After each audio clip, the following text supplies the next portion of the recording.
pa rin, di pa umaalis. Ano? 111 lang yung fee, binigyan tayo ng 150. So meron tayong 39 tip. Maulan ng labas natin ngayong araw Sana hindi lumakas, ambon lang. Magandang araw ulit mga paps, welcome ulit to Papi Sai Vlog. Today is another day of being a Lalamove rider. As always, bakbak na naman tayo sa kalsada. On the way tayo for pick up sa ating first booking, going Makati. Nagkakahalaga lamang na 142 pesos. Kakanan siya. Dito na naman tayo nakakuha ng booking sa Mike Len Cristiano Ono. Dito na naman, suki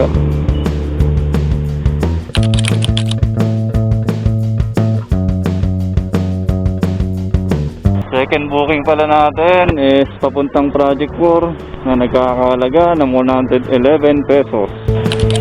Salamat po ma'am.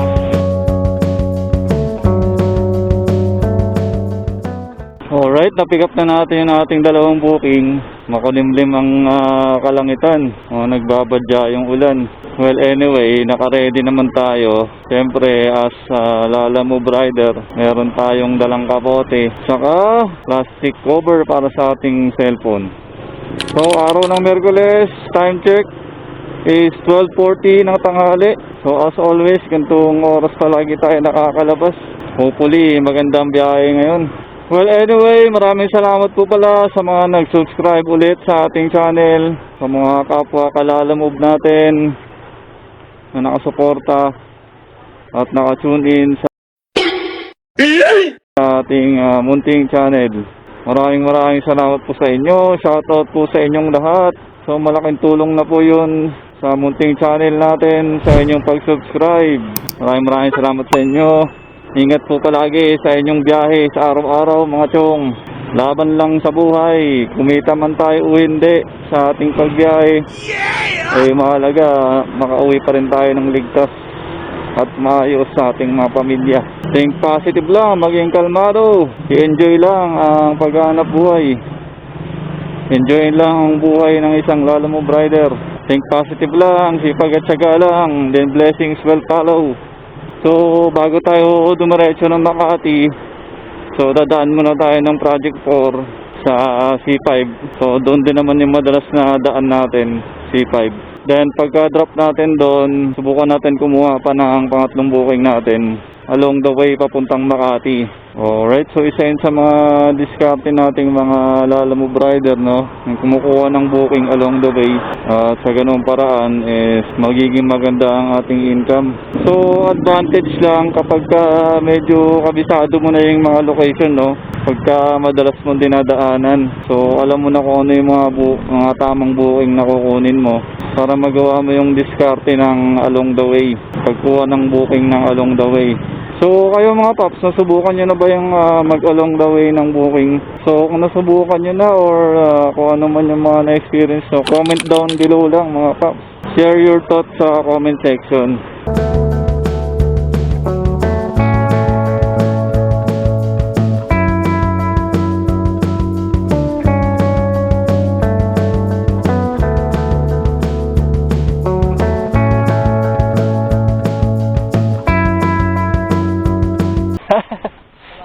Taras po tayo, hindi pa natin alam.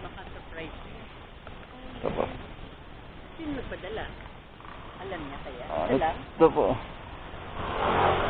Rinalyn Lee. Kay Rinalyn Lee galing. Ano po? 111. Apo. Delivery fee. Magkano? Opo, 111. Uy, thank you, Benamano. Salamat po. Thank you, sir. Yes, Benamano tayo. 111 lang yung fee. Binigyan tayo ng 150. So, meron tayong 39 tip. Alright, goods na goods. That's what I'm talking about. That's what I'm talking about. Huh? Pasay. Credit. High demand na 13 pesos. Pwede na yan.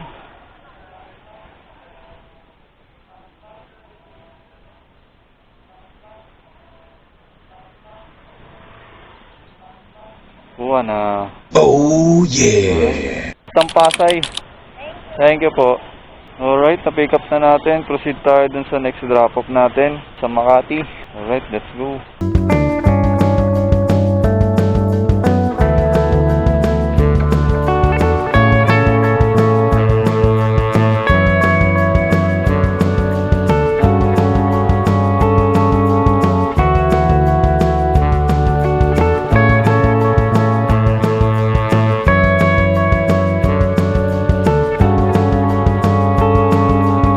Malapit na tayo sa drop-off mga pap.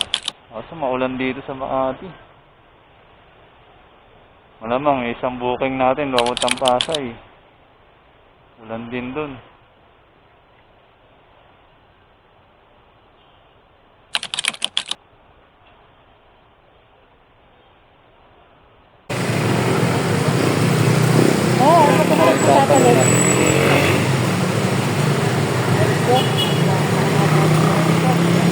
May eksena dito sa Makati.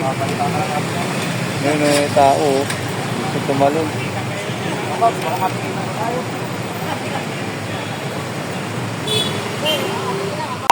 Ano lang pala, 42. Sorry.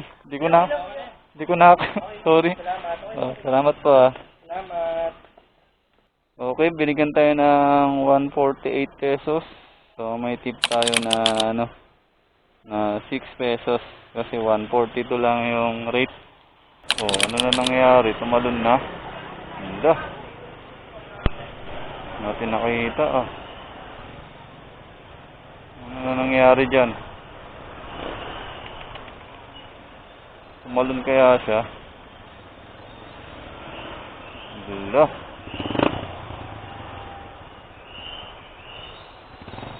Doon pa rin. Doon pa rin siya mga paps.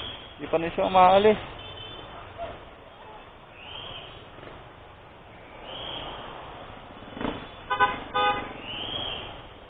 Andun pa rin, di pa umaalis. Ano? Ibang lahi siguro yan. Di pa rin umaalis eh.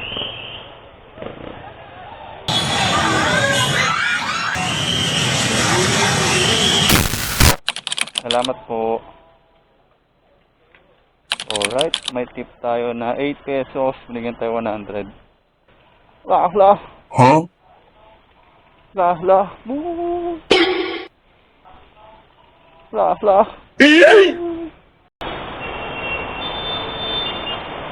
Sikan lang. Hindi naman sumayad oh. Kunti na lang oh. Sige, diretso. Kaya naman sumayad eh.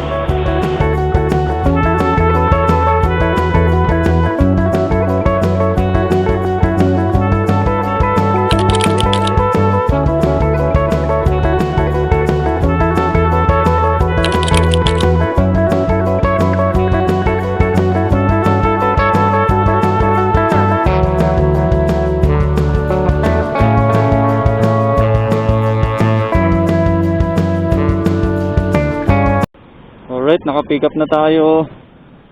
Dalawang booking ulit. Balik tayo ng Quezon City. I-drop na muna natin to. Daan muna tayo na Taguig. Kasi dun yung isang booking natin. Okay, let's get it on. Oh, LJ Ramos. Talaga. Thank you. Salamat. Alright. After natin ma-drop dito sa BGC, may nakuha tayong kasabay pa na booking. Na-drop natin sa Katipunan. So, pick upin muna natin. 300 meters away. Alright, let's go.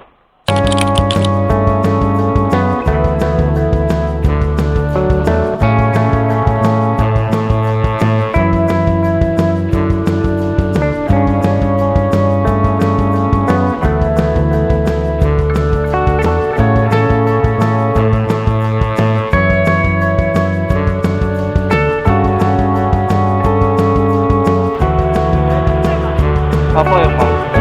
Salamat po. Thank you.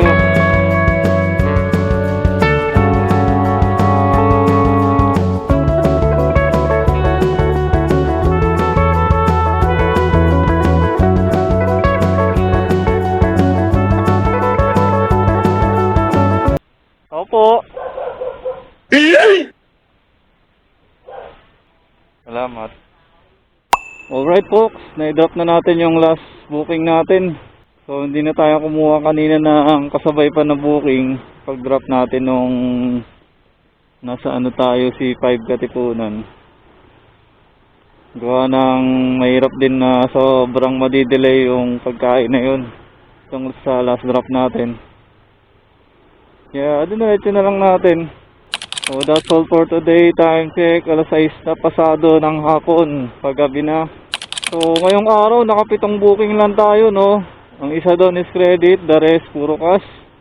So ang naging income sa Lalamove Apps is nasa 770. So tayo pa uwi na, magpapagas muna tayo ng worth 100 pesos lang. Estimated income natin more or less nasa 700 pesos. Alright. So lumabas tayo kanina nasa 12:40 PM. Tapos ito, pauwi na tayo nasa alas 6:30 na ng hapon, paggabi na. So naka-6 na oras lamang tayo ngayong araw sa ating biyahe. So goods na yung naging income natin. May mga tip din naman tayo natanggap. So po pwede na yun. Leonard! Alright, pagas muna tayo. Halagang 100 lang muna. So isang baril naman na nabawas sa ating fuel. Extra 100.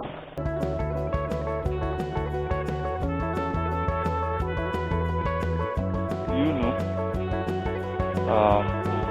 So ayun lang, that's all for today. Maraming salamat po sa mga nag-subscribe ulit sa ating channel. Shoutout po sa inyo mga sir, mga ma'am. Sa mga hindi pa po nakasubscribe, like, share, and subscribe na po. Tapisay Vlog. Alright, maraming salamat po sa panonood. Ingat po kayong lahat. God bless. Ride safe po sa inyong lahat. Peace out. Bye-bye.